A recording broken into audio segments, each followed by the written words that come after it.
ಆಕಾಶವಾಣಿ ಬಾಂಧನಿ ಪೂರಕ ಶಿಕ್ಷಣ ಕಾರ್ಯಕ್ರಮ ಎನ್ಇಪಿ ಸರಣಿಯಲ್ಲಿ ಎನ್ಇಪಿ ಹೇಗೆ ಯುವ ಜನಾಂಗಕ್ಕೆ ಪೂರಕ ಎನ್ನುವ ವಿಷಯ ಕುರಿತು ಚಕ್ರವರ್ತಿ ಸೂಲಿಬೆಲೆ ಅವರೊಂದಿಗೆ ಸಂವಾದ. ಕೆಳಗರೆ ಎನ್ಇಪಿ ಅಂದರೆ ನ್ಯಾಷನಲ್ ಎಜುಕೇಷನ್ ಪಾಲಿಸಿ 2020 ಈ ಒಂದು ವಿಷಯಕ್ಕೆ ಸಂಬಂಧಪಟ್ಟ ಹಾಗೆಯೇ ಆಕಾಶವಾಣಿಯಲ್ಲಿ ಪ್ರತಿ ಗುರುವಾರ ಮಧ್ಯಾಹ್ನ 2:35 ವಿಶೇಷ ಕಾರ್ಯಕ್ರಮ ಸರಣಿಯನ್ನು ಪ್ರಸಾರಿಸ್ತಾ ಇರೋದು ನಿಮಗೆಲ್ಲ ತಿಳಿದೇ ಇದೆ. ನಮ್ಮ ಹಿಂದಿನ ವಾರದ ಕಾರ್ಯಕ್ರಮದಲ್ಲಿ ಚಿಂತಕರು, ಸಾಮಾಜಿಕ ಕಾರ್ಯಕರ್ತರು ಹಾಗೂ ಯುವ ಬ್ರಿಗೇಡ್ನ ಮುಖ್ಯಸ್ಥರು ಆದಂತಹ ಚಕ್ರವರ್ತಿ ಸೂಲಿಬೆಲೆ ಅವರು ಎನ್ಇಪಿಗೆ ಸಂಬಂಧಪಟ್ಟ ಹಾಗೆ ಮಾತನಾಡ್ತಾ ಇದ್ರು. ಇಂದಿನ ನಮ್ಮ ಕಾರ್ಯಕ್ರಮದಲ್ಲಿ ಇನ್ನೂ ಹೆಚ್ಚಿನ ಮಾಹಿತಿನ ತಿಳಿಸೋ ಪ್ರಯತ್ನವನ್ನು ಮಾಡ್ತಾ ಇದ್ದೀವಿ. ಚಕ್ರವರ್ತಿ ಸೂಲಿಬೆಲೆ ಅವರೇ, ನಮಸ್ಕಾರ ಹಾಗೂ ಸ್ವಾಗತ. ನಮಸ್ತೆ. ನಮ್ಮ ಹಿಂದಿನ ವಾರದ ಕಾರ್ಯಕ್ರಮದಲ್ಲಿ ನಾವು ಈ ಒಂದು ನ್ಯಾಷನಲ್ ಎಜುಕೇಷನ್ ಪಾಲಿಸಿ ಒಂದು ರೀತಿಯಲ್ಲಿ ಚಾಲೆಂಜ್ ಆಗಿದೆ, ಶಿಕ್ಷಣ ವ್ಯವಸ್ಥೆಯಲ್ಲೇ ಆಮೂಲಾಗ್ರ ಬದಲಾವಣೆ ಆಗಬೇಕು, ಚೇಂಜಸ್ ಆಗಬೇಕು ಮತ್ತು ಬಹಳ ಸಮಸ್ಯೆ ಇದೆ ಅನ್ನೋದನ್ನು ಕೇಳ್ತಾನೆ ಇರ್ತೀವಿ. ಇದಕ್ಕೆ ತಾವೇನಂತೀರಿ? ಶಿಕ್ಷಣ ವ್ಯವಸ್ಥೆಯಲ್ಲೇ ಬದಲಾವಣೆ ತರಬೇಕಾದ್ರೆ ಬಹಳ ಕಷ್ಟ ಇದೆ. ಈಗ ಈ NEP-ಯಲ್ಲಿರುವಂಥ ದೊಡ್ಡ ಚಾಲೆಂಜು ಶಿಕ್ಷಕ ದಿನಾಗ್ಲೂ ಅಧ್ಯಯನ ಮಾಡಬೇಕು. ಅಧ್ಯಯನ ಮಾಡಿದಾನ ಇಲ್ವಂತ ನೋಡೋದಕ್ಕೆ ವಿದ್ಯಾರ್ಥಿಗಳಿಗೆಲ್ಲ ಪರೀಕ್ಷೆ, ಶಿಕ್ಷಕರಿಗಿದೆ. ಹೌದು, ಇಲ್ಲಿ ಆ ವ್ಯವಸ್ಥೆ ಇದೆ. ನಾನು ಅದಕ್ಕೆ NEP ಮೇಲೆ ಶಿಕ್ಷಕರಿಗೆ ಓರಿಯೆಂಟೇಷನ್ ಎಲ್ಲ ಇದ್ದಾಗ ಹೇಳ್ತಿರ್ತೀನಿ, ಸಮಸ್ಯೆ ಇರೋದು ಮಕ್ಕಳಿಗಲ್ಲ, ಸಮಸ್ಯೆ ಇರೋದು ಶಿಕ್ಷಕರುಗಳಿಗೆ. ಆಮೇಲೆ ಏನಾಗುತ್ತೆ ಅಂತಂದರೆ, NEP-ಗೆ ತಕ್ಕಂತೆ ಟ್ರೈನ್ ಆಗಿರುವಂಥ ಶಿಕ್ಷಕರ ಮುಂದೆ ಇವತ್ತಿನ ಯಾವ ಶಿಕ್ಷಕರು ಟ್ರೈನ್ ಆಗದೆ ಉಳ್ಕೊಂಡು ಬಿಡ್ತಾರೋ ಅವ್ರು ಔಟ್ಡೇಟೆಡ್ ಅನ್ಸ್ಕೊಂಡು ಬಿಡ್ತಾರೆ. ಈ ಶಿಕ್ಷಣ ನೀತಿ ಯಾವ ಥರದ ಡೈನಮಿಕ್ ಚೇಂಜಸ್ ಅಂತ ತರುತ್ತೆ ಅಂತಂದರೆ, ಆ ಡೈನಮಿಕ್ ಚೇಂಜಸ್ನ ಎದುರುಗಡೆ ನಾವು ನಿಲ್ಲಿಕ್ಕಾಗದೇ ಇರುವಂಥ ಸ್ಥಿತಿ ಬರುತ್ತೆ. ಹೀಗಾಗಿ ನನಗೆ ಅನ್ಸುತ್ತೆ ಶಿಕ್ಷಕರು ಸ್ವಲ್ಪ ಸೀರಿಯಸ್ ಆಗಿ ಇದನ್ನು ತೆಗೆದುಕೊಂಡು ಇದಕ್ಕೆ ತಕ್ಕಂತೆ ತಮ್ಮನ್ನು ತಾವು ರೂಪಿಸಿಕೊಳ್ಳೋದು ಬಹಳ ಒಳಿತು ಅಂತ ಅನ್ಸುತ್ತೆ. ಹಾಗಾದರೆ ಅನುಷ್ಠಾನ ಬಹಳ ಬೇಗ ಆಗುತ್ತೆ. ಈ ಅನುಷ್ಠಾನ ಬಹಳ ಕಷ್ಟ ಸಾಧ್ಯ ಅಂತ ಅನ್ಸೋದಿಲ್ವಾ ಚಕ್ರವರ್ತಿ ಸೂಲಿಬೆಲೆ ಅವರೇ? ಅನುಷ್ಠಾನ ಯಾವುದು ಕಷ್ಟ ಅಲ್ಲ ಭಟ್ರೆ, ಸುಮ್ಮನೆ ಯೋಚನೆ ಮಾಡಿ ನೋಡಿ. ನೀವು ಏನನ್ನು ತಗೊಂಡು ಬಂದಾಗಲೂ ಕೂಡ ಅನುಷ್ಠಾನ ಕಷ್ಟವೇ. ಅನುಷ್ಠಾನಕ್ಕೆ ಇರಬೇಕಾಗಿರುವಂಥ ಮೊದಲನೇ ಸಂಗತಿ ಪೊಲಿಟಿಕಲ್ ವಿಲ್. ನನಗನ್ಸುತ್ತೆ ಈ ದೇಶದ ನೇತಾರರಿಗೆ ಆ ಪೊಲಿಟಿಕಲ್ ವಿಲ್ ಇದೆ, ಅದು ಮಾಡ್ತಾರೆ. ಎರಡನೇದು, ಶಿಕ್ಷಕರಿಗೊಂದು ಆತ್ಮಶಕ್ತಿ, ಇಚ್ಛಾಶಕ್ತಿ ಬೇಕು.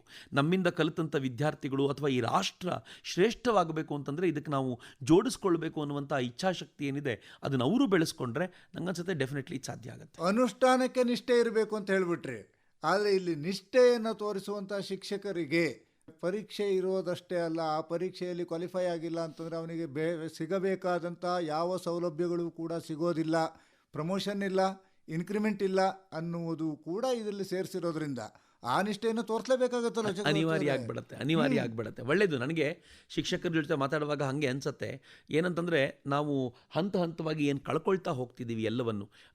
ಅಂದರೆ ಅಧ್ಯಯನವನ್ನು ಕಳ್ಕೊಳ್ತಿದ್ದೀವಿ. ಶಿಕ್ಷಕರಿಗೆ ಹೊಸದರ ಅರಿವಾಗ್ತಿಲ್ಲ. ಶಿಕ್ಷಕರು ಲ್ಯಾಪ್ಟಾಪ್ ಅನ್ನುವ ವೇಳೆಗೆ ಮಕ್ಕಳು ಪಾಮ್ ಟಾಪ್ ಅಂತಾರೆ. ಮಕ್ಕಳು ಪಾಮ್ ಟಾಪ್ ಅನ್ನುವಾಗ ನಮ್ಮ ಅಪ್ಪನ ಹತ್ರ ಇರೋ ಮೊಬೈಲ್ನಲ್ಲಿ ಕಂಪ್ಯೂಟರ್ ಥರ ವರ್ಕ್ ಆಗುತ್ತೆ ಅಂತಾರೆ. ಮಕ್ಕಳು ಸಿಕ್ಕಾಪಟ್ಟೆ ಅಡ್ವಾನ್ಸ್ ಆಗ್ತಿದ್ದಾರೆ. ಆದರೆ ನಮ್ಮ ಶಿಕ್ಷಕರು ಹಳೆಯ ಶಿಕ್ಷಕರಂತಿದ್ದಾರೆ. ತಪ್ಪಲ್ಲ, ಆದರೆ ಹೊಸದರ ಜೊತೆಗೆ ನಾವು ಮೂವ್ ಆಗಲಿಲ್ಲ ಅಂತಂದರೆ ಇವತ್ತಿನ ವಿದ್ಯಾರ್ಥಿಗಳನ್ನು ಹಿಡ್ಕೊಳ್ಳೋದು ಬಹಳ ಕಷ್ಟ. ತರುಣ ಜನಾಂಗವನ್ನಂತೂ ನೀವು ಈ ರೀತಿ ಅಡ್ರೆಸ್ ಮಾಡಲಿಕ್ಕೆ ಸಾಧ್ಯವೇ ಇಲ್ಲ. ಹೀಗಾಗಿ ಈ ತಾರುಣ್ಯವನ್ನು ನಿರ್ಮಾಣ ಮಾಡುವಂಥ ಈ ಹೊತ್ತಿನಲ್ಲಿ, ಈ ಶಿಕ್ಷಣ ಕ್ರಮದಲ್ಲಿ ಯುವ ಜನರನ್ನು ನಿರ್ಮಾಣ ಮಾಡುವಂಥ ಹೊತ್ತಿನಲ್ಲಿ ನಮಗೆ ಸಿಗಬೇಕಾಗಿರುವ ಶಿಕ್ಷಣ ಇದೆಯಲ್ಲ, ಆ ಶಿಕ್ಷಣ ಬಹಳ ಚೆನ್ನಾಗಿದೆ ಇದರಲ್ಲಿ. ಮತ್ತು ವ್ಯಾಲ್ಯೂ ಬೇಸ್ಡ್ ಎಜುಕೇಷನ್ ಆ ಮಕ್ಕಳಿಗೆ ಕೊಡಬೇಕಾಗಿರುವಂಥ, ಮತ್ತು ಮಾಡೆಲ್ ಟೋಟಲಿ ಚೇಂಜ್ ಅಲ್ಲ. 5+3+3+4 ಮಾಡೆಲ್ನ ಏನು ತೊಗೊಂಡು ಬಂದಿದ್ದಾರೆ. ಮೊದಲ 5 ವರ್ಷಗಳಲ್ಲಿ ಈ ಶಿಕ್ಷಣ ನೀತಿಯೇ ಹೇಳುತ್ತೆ, ಮೊದಲ 6 ವರ್ಷಗಳೊಳಗೆ ಮಕ್ಕಳು ಅವ್ರಿಗೆ ಬೇಕಾಗಿರುವಂಥ ಎಲ್ಲ ಕೆಪಾಸಿಟಿನ ಬೆಳೆಸ್ಕೊಂಡು ಬಿಟ್ಟಿರ್ತಾರೆ. ಅಷ್ಟರೊಳಗೆ ಅವ್ರನ್ನ ರೀಚ್ ಮಾಡಿರಬೇಕು ನಾವು ಅಂತ. ನಮ್ಗೆ ಇದ್ದಿದ್ದೇ ಮೊದಲು ಇಷ್ಟು ದಿನ 6 ವರ್ಷಕ್ಕೆ ಹೋಗ್ತಾರೆ, 16 ವರ್ಷಕ್ಕೆ 1 ರೌಂಡ್ ಮುಗಿಯುತ್ತೆ, 18ಕ್ಕೆ 2ನೇದು ಮುಗಿಯುತ್ತೆ ಅಂತ. ಬಟ್ ಈಗ ಈ ಟೋಟಲ್ ಸಿಸ್ಟಮನ್ನು ಚೇಂಜ್ ಮಾಡಿರೋದ್ರಿಂದ, ಅಮೂಲಾಗ್ರವಾದ ಬದಲಾವಣೆ ತಂದಿರೋದ್ರಿಂದ, ಬಾಲ್ಯದಿಂದಲೇ ಒಂದು ಮಗುವನ್ನು ರಾಷ್ಟ್ರಕ್ಕೆ ಬೇಕಾಗಿರುವ ರೀತಿ ಟ್ರೈನ್ ಮಾಡಲಿಕ್ಕೆ ಈ ಅವಕಾಶ ಏನು ಶಿಕ್ಷಣ ನೀತಿ ಕೊಟ್ಟಿದೆ. ಹೀಗಾಗಿ ನನಗನ್ಸುತ್ತೆ ಬರಲಿರುವ ತರುಣ ಪೀಳಿಗೆ ನಮ್ಮ ಕಾಲದ ತರುಣ ಪೀಳಿಗೆಗಿಂತ ಸದೃಢವಾದ ದೇಶಭಕ್ತ ತರುಣ ಪೀಳಿಗೆ ಆಗಿರುತ್ತೆ. ದೇಶಭಕ್ತ ತರುಣ ಪೀಳಿಗೆ ಆಗುತ್ತೆ ಅಂತ ತಾವು ಹೇಳ್ತಿದ್ದೀರಿ. ಆದರೆ ಇಲ್ಲಿ ಇನ್ನೂ ಒಂದು ದೊಡ್ಡ ಸಮಸ್ಯೆ ಮುಂದಿನ ದಿನಗಳಲ್ಲಿ ಬರಬಹುದೋ ಗೊತ್ತಿಲ್ಲ. ಪ್ರತಿಯೊಂದು ಕಾಲೇಜುಗಳು ಕೂಡ ಯೂನಿವರ್ಸಿಟಿಯಾಗಿ ಮಾರ್ಪಡುತ್ತೆ ಅನ್ನೋದನ್ನು ಕೂಡ ಇದೇ NEP ಹೇಳ್ತಾ ಇದೆ. ಹೌದು, ಒಂದು ರೀತಿ ನನಗನ್ಸೋದು, ಒಂದು ಯೂನಿವರ್ಸಿಟಿ ಅಂಡರ್ ತರಬೇಕು ಅಂತ ಒಂದಾದರೆ ಕಾಲೇಜಿಗೆ ಸ್ವಾಯತ್ತವಾಗಿರುವಂಥ ಶಕ್ತಿ ಕೊಡಬೇಕು. ಯಾವಾಗ ಕೊಡಬೇಕು? ಆ ಕಾಲೇಜು ತನಗೆ ಬೇಕಾಗಿರುವಂಥ ಪ್ರೊಡ್ಯೂಸ್ ಮಾಡ್ತಿದೆ, ಸಮಾಜ ಸಮಾಜಕ್ಕೆ ಬೇಕಾಗಿರುವಂಥ ವ್ಯಕ್ತಿಗಳನ್ನು ಪ್ರೊಡ್ಯೂಸ್ ಮಾಡ್ತಿದೆ ಅಂತ ಆದರೆ ಆ ಕಾಲೇಜಿಗೆ ಬೇಕಾಗಿರುವಂಥ ಸೌಲಭ್ಯವನ್ನು ಸ್ವಾತಂತ್ರ್ಯವನ್ನು ಕೊಡೋದ್ರಲ್ಲಿ ಯಾವ ತಪ್ಪು ಇಲ್ಲ ಅಂತ ಅನ್ಸುತ್ತೆ. ನೀವು ಯಾಕೆ ರಿಸ್ಟ್ರಿಕ್ಟ್ ಮಾಡ್ತೀರಾ ಅಂತಂದರೆ ನಿಮ್ಗೊಂದು ಹೆದರಿಕೆ ಇದೆ, ತಪ್ಪಿಸ್ಕೊಂಡು ಹೋಗ್ಬಿಡ್ಬೋದು, ಇವ್ರು ನಮ್ಮ ಹಿಡಿತದಲ್ಲಿಲ್ಲ ಅಂದರೆ ಮತ್ತೊಂದು ಏನೇನೋ ಆಗ್ಬೋದು ಅಂತ. ಮತ್ತು ಎರಡನೇದು, ಯಾವಾಗ ನೀವು ತುಂಬ ಹಿಡಿತ ತರಲಿಕ್ಕೆ ಪ್ರಯತ್ನ ಪಡ್ತೀರೋ ಅಲ್ಲಿ ಭ್ರಷ್ಟಾಚಾರವೂ ನುಸುಳುತ್ತೆ. ಎಜುಕೇಷನ್ ಫೀಲ್ಡನ್ನ ನೀವು ಎಷ್ಟು ಮುಕ್ತವಾಗಿಡ್ತೀರೋ, ಎಷ್ಟು ಫ್ರೀಡಮ್ ಅದಕ್ಕೆ ಕೊಡ್ತೀರೋ, ಅಷ್ಟು ಅದು ಚೆನ್ನಾಗಿ ಬೆಳೆಯುತ್ತೆ. ನಾವು ವಿಕ್ರಮಶಿಲಾ, ನಲಂದ, ತಕ್ಷಶಿಲಾ ಅಂತ ಕರೆಯುವಾಗ ಎಲ್ಲವೂ ಒಂದೊಂದು ವಿಶ್ವವಿದ್ಯಾಲಯಗಳೇ, ಎಲ್ಲವೂ ಹ್ಯೂಜಾಗಿ ಬೆಳೆದಿದ್ದಂಥ ವಿಶ್ವವಿದ್ಯಾಲಯಗಳೇ. ಸೊ ನಮ್ಮಲ್ಲೂ ಕೂಡ ಅನೇಕ ಕಾಲೇಜುಗಳಿಗೆ ಈ ಥರದ ಕೆಪಾಸಿಟಿ ಇದೆ. ಮತ್ತು ಆ ಕೆಪಾಸಿಟಿ ಬಿಲ್ಡ್ ಮಾಡಿ ಅವ್ರಿಗೆ ಬೇಕಾಗಿರುವ ಸ್ವಾತಂತ್ರ್ಯವನ್ನು ಕೊಡ್ಲಿಕ್ಕೆ ಸಾಧ್ಯ ಆದರೆ ದೇಶಕ್ಕೆ ಒಳಿತು ಅಂತ ನನಗನ್ಸುತ್ತೆ. ಆದರೆ ಇಲ್ಲಿ ಎಲ್ಲ ಒಂದು ಕಡೆಯಲ್ಲಿ ಸಿಲೆಬಸ್ ಫ್ರೇಮ್ ಮಾಡುವುದಕ್ಕೆ ಇಷ್ಟು ದಿನಗಳ ಕಾಲ ಒಂದು UGC ಇರ್ತಾ ಇತ್ತು. ಇನ್ನು ಮುಂದೆ ಅದು ನ್ಯಾಷನಲ್ ಲೆವೆಲ್ನಲ್ಲಿ ಬೇರೆ ಒಂದು ಕಮಿಟಿ ಆಗಬಹುದು. ಆದರೆ ಇಂತಹದ್ದೇ ಒಂದು ಸಿಲೆಬಸ್ಗೆ ಇಂತಹ ವಿದ್ಯಾರ್ಥಿಗಳು ಮಾತ್ರ ಓದಬೇಕು ಅನ್ನುವಂಥ ರಿಸ್ಟ್ರಿಕ್ಷನ್ ಅನ್ನು ಇದು ಹೊರಕ್ಕೆ ಹಾಕ್ತಾ ಇದೆ. ಇಂಡಸ್ಟ್ರಿಯಲ್ ಬೇಸ್ಡ್ ಅವ್ರು ಏನಾದರೂ ಹೇಳ್ತಾರಾ ಅದನ್ನು ತಗೊಂಬನ್ನಿ, ಯಾರು ಏನೇ ಹೇಳಿದ್ರು ಕೂಡ ಸಿಲೆಬಸ್ ಅನ್ನು ಫ್ರೇಮ್ ಮಾಡಿ ಅನ್ನೋದನ್ನು ಕೂಡ NEP ಹೇಳ್ತಾ ಇದೆಯಲ್ವಾ? ಅಲ್ಲ, ಆ್ಯಕ್ಚುಲಿ ಇಂಜಿನಿಯರಿಂಗ್ ಕಾಲೇಜಲ್ಲಿ ಹಾಗೆ ಆಗಬೇಕು ಅಂತ. ನೀವು ಭಾರತಕ್ಕೆ ಮೊಬೈಲ್ ಮ್ಯಾನುಫ್ಯಾಕ್ಚರ್ ಮಾಡುವಂಥ ಕಂಪನಿ ಬರುತ್ತೆ ಅಂತ ಇಟ್ಕೊಳ್ಳಿ. ಆ ಮೊಬೈಲ್ ಮ್ಯಾನುಫ್ಯಾಕ್ಚರಿಂಗ್ ಮಾಡುವಂಥ ಕಂಪನಿಗೆ ಮುಂದಿನ 20 ವರ್ಷಕ್ಕೆ ಬೇಕಾಗುವಂಥ ರಿಸೋರ್ಸಸ್ಸನ್ನು ನಾವು ಕೊಡಬೇಕು ಅಂದರೆ ಎಲ್ಲಿಂದ ಕೊಡಬೇಕು? ಹೊಸದಾಗಿ ಟ್ರೈನ್ ಮಾಡಲಿಕ್ಕೆ ಆಗಲ್ಲ. ಒಂದು ಸಬ್ಜೆಕ್ಟನ್ನು ಅವರುಗಳಿಗೆ, ಈ ಕಂಪನಿಗಳಿಗೆ ಬೇಕಾಗಿರುವಂಥ ಟ್ರೈನಿಂಗ್ ಏನು ಅನ್ನೋದನ್ನು ತಿಳ್ಕೊಂಡು ಆ ಕಂಪನಿಯಿಂದಲೇ ಒಬ್ಬ ಟೀಚರ್ನ ಕರೆಸಿ ಅಥವಾ ಇನ್ಸ್ಟ್ರಕ್ಟರ್ನ ಕರೆಸಿ ಅವ್ರ ಮೂಲಕ ಕೊಡಿಸ್ಲಿಕ್ಕೆಲ್ಲ ಸಾಧ್ಯ ಆಗಿಬಿಟ್ರೆ ಮಕ್ಕಳು ರೆಡಿ ಟು ಮಾರ್ಕೆಟ್ ಆಗಿ ಬರ್ತಾರೆ.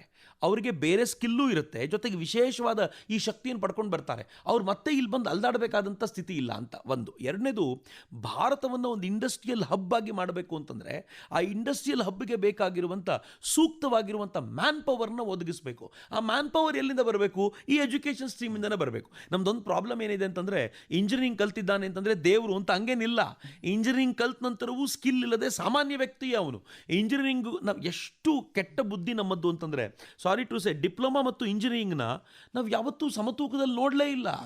ಇಂಜಿನಿಯರಿಂಗ್ ಮಾಡಿದ್ದಕ್ಕೆ ಏನೋ ಗೌರವ, ಡಿಪ್ಲೊಮಾಕ್ಕೆ ಅತ್ಯಂತ ಕೆಳಮಟ್ಟದ್ದು. ಆದರೆ ನಾನೊಬ್ಬ ಇಂಜಿನಿಯರ್ ಆಗೇ ಹೇಳ್ತೀನಿ, ಸ್ಕಿಲ್ ಬೇಸಲ್ಲಿ ನಾವು ನೋಡಿದರೆ ಡಿಪ್ಲೊಮಾದ ಹುಡುಗನಿಗಿರುವಷ್ಟು ಸ್ಕಿಲ್ಲು ಇಂಜಿನಿಯರಿಂಗ್ ಹುಡುಗನಿಗಿಲ್ಲ. ಥಿಯರಿನೇ ಓದಿದ್ದಾನೆ, ಅವನಿಗೆ ಥಿಯರಿ ಹೇಳೋದು ಗೊತ್ತು, ಪೇಪರ್ ಮೇಲೆ ಪ್ರಾಬ್ಲಮ್ ಸಾಲ್ವ್ ಮಾಡೋದು ಗೊತ್ತು. ಆದರೆ ಕೊಟ್ಟಿರೋ ಪ್ರಾಬ್ಲಮ್ನ ಜುಗಾಡು ಮಾಡಿ ಆದರೂ ಕೂಡ ಅದನ್ನು ಸರಿ ಮಾಡುವಂಥ ಕೆಪಾಸಿಟಿ ಇರೋದು ಡಿಪ್ಲೊಮಾದವನಿಗೆ. ಯಾಕೆ ಡಿಫ್ರೆನ್ಸು? ಅಂದರೆ ನಮಗೆ ಆ ಎಜುಕೇಷನ್ ಪಾಲಿಸಿಯಲ್ಲಿ ನಮಗೆ ಯಾಕೆ ಡಿಫ್ರೆನ್ಸ್ ಇಟ್ಟಿದ್ದೀವಿ ಅಂತಲೇ ಗೊತ್ತಿಲ್ಲ. ಬ್ರಿಟಿಷರು ಹೇಗೊಂದು ಹೈರಾರ್ಕಿ ನಿರ್ಮಾಣ ಮಾಡಿದರೋ ಆ ಹೈರಾರ್ಕಿ ನಮಗೆ ಗೊತ್ತಿಲ್ಲದಂತೆ ಪಾಲಿಸಿಗಳ ಮೂಲಕ ಕಂಟಿನ್ಯೂ ಆಗೋಯ್ತು. ಮೇ ಬಿ ಮುಂದಿನ ಒಂದು ದಶಕಗಳ ಕಾಲದ ಪ್ರಯತ್ನದ ನಂತರ ಆಗ್ಬೋದಾಗಿರುವ ಸಾಧ್ಯತೆ ಇದೆ. ಇದು ಡೆಫಿನೆಟ್ಲಿ ಪ್ಯಾರಾಡಿಮ್ ಶಿಫ್ಟ್ ಅಂತ ಅನ್ಸುತ್ತೆ. ಹೌದು, ಇತ್ತೀಚಿನ ಈ ಒಂದು ಕಾಲೇಜು ಶಿಕ್ಷಣದಲ್ಲೂ ಕೂಡ ಇಷ್ಟು ದಿನಗಳ ಕಾಲ ಥಿಯರಿ, ಎಕ್ಸೆಪ್ಟ್ ನಮ್ಮ BSc ಕಾಮರ್ಸ್ಗಳನ್ನು ಬಿಟ್ಟರೆ ಆರ್ಟ್ಸ್ಗಳಲ್ಲಿ ಸಾಮಾನ್ಯವಾಗಿ ಎಲ್ಲ ಥಿಯರಿಯನ್ನೇ ಓದಿ ಬರೀತಾ ಇದ್ರು. ಆದರೆ ಇಲ್ಲಿ 60% ನೀವು ಪ್ರಾಕ್ಟಿಕಲ್ ಮಾಡಬೇಕು ಅನ್ನೋದನ್ನು ಹೇಳ್ತಾ ಇದೆ ಇದೇ NEP. ಹೌದು, ಇದು ಈ NEPಯ ವೈಶಿಷ್ಟ್ಯವೇ ಅದು. ಹೆಚ್ಚು ಗ್ರೌಂಡ್ ಲೆವೆಲಿಗೆ ನಿಮ್ಮನ್ನು ಕರ್ಕೊಂಡು ಬರುತ್ತೆ. ಕ್ಲಾಸ್ ರೂಮ್ನಿಂದ ಆಚೆಗೆ ಹೇಳ್ಕೊಂಡು ಬಂದು ಗ್ರೌಂಡಿನ ಕನೆಕ್ಷನ್ ಹೆಚ್ಚು ಕೊಡಿಸೋದ್ರಿಂದ ಈ NEP ಬಹುಶಃ ಭಾರತದ ಭವಿಷ್ಯವನ್ನು ನಿರ್ಮಾಣ ಮಾಡೋದಕ್ಕೆ ಬೇಕಾಗಿರುವಂಥ ರಿಸೋರ್ಸಸ್ಸನ್ನು ಕೊಡುತ್ತೆ ಅಂತ. ಅನೇಕ ಬಾರಿ ಏನಾಗುತ್ತೆ, ನಾವು ಇಂಜಿನಿಯರಿಂಗಲ್ಲಿ ಏನೋ ಕಲಿತೀವಿ, ಆದರೆ ಆನ್ ಗ್ರೌಂಡು ಅದು ಅಗತ್ಯ ಇದೆಯೋ ಇಲ್ವೋ ಅಂತ ಗೊತ್ತಾಗಲ್ಲ. ಇತ್ತೀಚೆಗೆ ಒಬ್ಬ ತಂದೆ ತಾಯಿ ಸಿಕ್ಕಿದ್ರು ನನಗೆ. ಅವ್ರು ಹೇಳ್ತಿದ್ರು, ನನ್ನ ಮಗ ಮೊನ್ನೆವರೆಗೂ ಅವನು ಸೈನ್ಸಿಗೆ ಜಾಯ್ನ್ ಆಗಿದ್ದ, 1 ವರ್ಷ ಆಗಿದ ತಕ್ಷಣ ಈಗ ವಾಪಸ್ ಬರಬೇಕು ಅಂತ ಹೇಳ್ತಿದ್ದಾನೆ, ಬೇರೆನೋ ಮಾಡಬೇಕು ಅಂತ ಹೇಳ್ತಿದ್ದಾನೆ, ಅವನು IAS ಮಾಡ್ತೀನಿ ಅಂತಾನೆ, ಮತ್ತು ಅವನು ಈಸ್ ನಾಟ್ ಕ್ಲಿಯರ್ ಅಂತ. ಅವನಿಗೆ ಎಲ್ಲ ಆಸೆ ಇದೆ, ಬಟ್ ಏನೂ ಗೊತ್ತಿಲ್ಲ, ಗ್ರೌಂಡ್ ಲೆವೆಲ್ ಸಂಪರ್ಕವೇ ಇಲ್ಲ ಅವನಿಗೆ. ಒಂದು ಸಲ ಈ ಸಂಪರ್ಕ ಇದೆ ಅಂತಾದರೆ, ಪ್ರಾಕ್ಟಿಕಲ್ ಅಪ್ಲಿಕೇಶನ್ ತಾನು ಎಲ್ಲಿ ಮಾಡ್ಬೋದು ಅನ್ನೋದು ಗೊತ್ತಾಗಿದೆ ಅಂತಾದರೆ, ನನಗನ್ಸುತ್ತೆ ಅವ್ನು ಖಂಡಿತವಾಗಿಯೂ ಅದನ್ನು ಬಳಸಿಕೊಳ್ಳಬಲ್ಲ, ಉಪಯೋಗಿಸಿಕೊಳ್ಳಬಲ್ಲ ಅಂತ. ಅದಕ್ಕೆ NEP ಭಾಳ ಒಂದು ಅವಕಾಶವನ್ನು ಕೊಡ್ತಾ ಇರುವಂಥದ್ದು. 9ನೇ ತರಗತಿಯಲ್ಲಿ ಓದ್ತಾ ಇರತಕ್ಕಂಥ ವಿದ್ಯಾರ್ಥಿಗಳಿಗೆ ಮುಂದೆ ನಾನೇನಾಗಬೇಕು ಅನ್ನುವುದನ್ನು ನಿರ್ಧರಿಸುವುದಕ್ಕೂ ಕೂಡ ಅವಕಾಶ ಕೊಡ್ತಾ ಇದೆ. ಎಲ್ಲರ ತಜ್ಞರ ಮಾತು ಏನು ಹೇಳುತ್ತೆ ಅಂತಂದರೆ, 9ನೇ ಕ್ಲಾಸ್ನಲ್ಲಿರುವಾಗಲೇ ನಮ್ಮ ಏನು ಬೌದ್ಧಿಕ ಡೆವಲಪ್ಮೆಂಟ್, ಅದೊಂದು 14-15ರ ಏಜ್ನಲ್ಲಿ ಅದು ನನ್ನ ಭವಿಷ್ಯವನ್ನು ನಿರ್ಧರಿಸುತ್ತೆ ಅಂತ. ಆಗ ಅವನಿಗೆ ಏನು ಶಿಕ್ಷಣ ಸಿಗುತ್ತೋ ಅದು ಅವನ ಭವಿಷ್ಯವನ್ನು ನಿರ್ಧರಿಸುತ್ತೆ ಅಂತ. ತುಂಬ ಕ್ರೂಷಿಯಲ್ ಏಜ್ ಅದು ಅಂತ. ನಾವು ಟೀನೇಜ್ ಅಂತ ಕರಿತೀವಿ, ಅಬ್ಸಲ್ಯೂಟ್ಲಿ, ಬಟ್ ಆ ಟೈಮು ತುಂಬ ಇಂಪಾರ್ಟೆಂಟು ಅಂತ. NEP ಈ ಥರದ ಅನೇಕ ಸಂಗತಿಗಳನ್ನು ಗಮನದಲ್ಲಿ ಇಟ್ಕೊಂಡು ಅವನನ್ನು ಎಲ್ಲೆಲ್ಲಿ ಮೊದಲು ಅವನ ಕಾಗ್ನಿಟಿವ್ ಕೆಪಾಸಿಟಿಯನ್ನು ಆರಂಭದಲ್ಲಿ ಬೆಳೆಸಬೇಕು, ಅವನ ಲಿಟ್ರರಿ ಎಬಿಲಿಟಿನ ಬೆಳೆಸಬೇಕು, ಅದಕ್ಕೂ ಕೂಡ ತುಂಬ ಗಮನ ಕೊಟ್ಟಿದೆ. ಅವನಿಗೊಂದು ಮಾತು ಮತ್ತು ಬರವಣಿಗೆಯನ್ನು ಚೆನ್ನಾಗಿ ಕಲಿಸಬೇಕು. ಅದಾದಮೇಲೆ ಅದಾದಮೇಲೆ ಅವ್ನು ಸ್ಕಿಲ್ ಡೆವಲಪ್ಮೆಂಟ್ ಕಡೆ ಗಮನ ಕೊಟ್ಟು ಅವನನ್ನು ಮುಂದೆ ಏನಾಗಬೇಕು ಅನ್ನೋದಕ್ಕೆ ಅವನನ್ನು ತಯಾರು ಮಾಡಬೇಕು. ಅದಾದಮೇಲೆ ಹೈಯರ್ ಸ್ಟಡೀಸಿಗೆ ಬಂದ ಮೇಲೆ ಅವನು ಮುಂದೆ ಏನಾಗಬೇಕು ಅಂತ ಡಿಸೈಡ್ ಮಾಡಿದ್ದಾನೋ ಅದರ ಆಸಕ್ತಿಗೆ ತಕ್ಕಂತೆ ಅವನು ತನ್ನ ಸ್ಟ್ರೀಮನ್ನು ಆರಿಸಿಕೊಂಡು ಅದರಲ್ಲಿ ಮುಂದುವರಿಬೇಕು. ಅಂದರೆ ಪ್ರಾಬಬ್ಲಿ 10 ವರ್ಷಗಳ ನಂತರ will have more experts, subject experts ಇರ್ತಾರೆ. ಯಾಕೆಂದರೆ ಅವ್ನು ಚಿಕ್ಕಂದಿಂದ ಅವನು ಹೆಚ್ಚು ಕಡಿಮೆ 8-9ಕ್ಕೆ ಅವ್ನು ಫಿಕ್ಸ್ ಆದರೆ ಕೊನೆಗೆ ಅವ್ನು ಡಿಗ್ರಿ ಮುಗಿಯೋವರೆಗೂ ಒಂದೇ ಸ್ಟ್ರೀಮ್ನಲ್ಲಿ ಓದ್ಕೊಂಡು ಬರೋದ್ರಿಂದ ಎಕ್ಸ್ಪರ್ಟ್ಗಳನ್ನು ಹೆಚ್ಚು ಹೆಚ್ಚು ಸೃಷ್ಟಿ ಮಾಡ್ಬೋದು ಅಂತ ನನಗನ್ಸುತ್ತೆ. ಆ ದೃಷ್ಟಿಯಿಂದ ಕಾಗ್ನೇಟಿವ್ ಕೆಪಾಸಿಟಿಯಿಂದ ಹಿಡಿದು ಬಿಕಮಿಂಗ್ ಎನ್ ಎಕ್ಸ್ಪರ್ಟ್ ಅಲ್ಲಿವರೆಗೂ ಅವನನ್ನು ಪೂರ್ಣವಾಗಿ ತಯಾರು ಮಾಡುವಂಥ ಸಿಸ್ಟಮ್ ಆಗಿ ಡೆವಲಪ್ ಮಾಡಿ. ಅದಕ್ಕೇ ಎಜುಕೇಷನ್ ಪಾಲಿಸಿಯಲ್ಲಿ ಇನ್ನೊಂದನ್ನು ಹೇಳುತ್ತೆ, ಇನ್ನು ಮುಂದಿನ ದಿನಗಳಲ್ಲಿ ನಾವು ಕೇವಲ ಪದವಿಗಷ್ಟೇ ಸೀಮಿತ ಆಗ್ತಾ ಇಲ್ಲ, ಆನರ್ಸ್ ಪದವಿಯನ್ನು ಕೊಡ್ತೀವಿ ಅಂತ. ಆನರ್ಸ್ ಪದವಿ ನಮ್ಮ ಭಾರತ ದೇಶದಲ್ಲಿ ಹೊಸದೇನೂ ಅಲ್ಲ, ಮಧ್ಯದಲ್ಲಿ ಎಲ್ಲ ಬಿಟ್ಟು ಹೋಯಿತು. ಈಗ ಪುನಃ ಮತ್ತೆ ಆನರ್ಸ್ ಬರ್ತಿದೆಯಲ್ಲ, ಇದೇನಿದು? ನೀವು ಯಾವುದಾದ್ರೂ ಒಂದು ವಿಚಾರದಲ್ಲಿ ಎಕ್ಸ್ಪರ್ಟ್ಗಳನ್ನು ಸೃಷ್ಟಿ ಮಾಡುವಾಗ ಒಂದೇ ವಿಚಾರದಲ್ಲಿ ನೀವು ಬೇಕಾಗಿರುವಂಥ ಹೆಚ್ಚು ಹೆಚ್ಚು ತಿಳ್ಕೊಂಡಿರುವಂಥವ್ರನ್ನ ಸೃಷ್ಟಿ ಮಾಡಬೇಕಾದಾಗ ಇಲ್ಲಿಗೆ ನಿಲ್ಲುವಂತೆಯೂ ಇಲ್ಲ, ಇನ್ನೂ ಆಳಕ್ಕೆ ಹೋಗಬೇಕಾಗತ್ತೆ ಅಂತ. ಇದಕ್ಕೆ ನೀವು ಮೆಡಿಕಲ್ ಸ್ಟೂಡೆಂಟ್ಗಳು ನೋಡಿದ್ರೆ ಗೊತ್ತಾಗುತ್ತೆ, ಅವ್ರದ್ದು ಎಜುಕೇಷನ್ ಪಾಪ ಜೀವನ ಪರ್ಯಂತ ಮುಗಿಯೋದೇ ಇಲ್ಲ. ಅವ್ರು MBBS ಮುಗಿದ ನಂತರ ಅವರು ಟ್ರೈನಿಂಗಿಗೆ ಅಂತ ಹೋಗ್ತಾರೆ, MSಗೆ ಅಂತ ಅಧ್ಯಯನ ಮಾಡ್ತಾರೆ, ಅದಾದಮೇಲೆ ಸ್ಪೆಷಲೈಸೇಷನ್ ಮಾಡ್ತಾರೆ.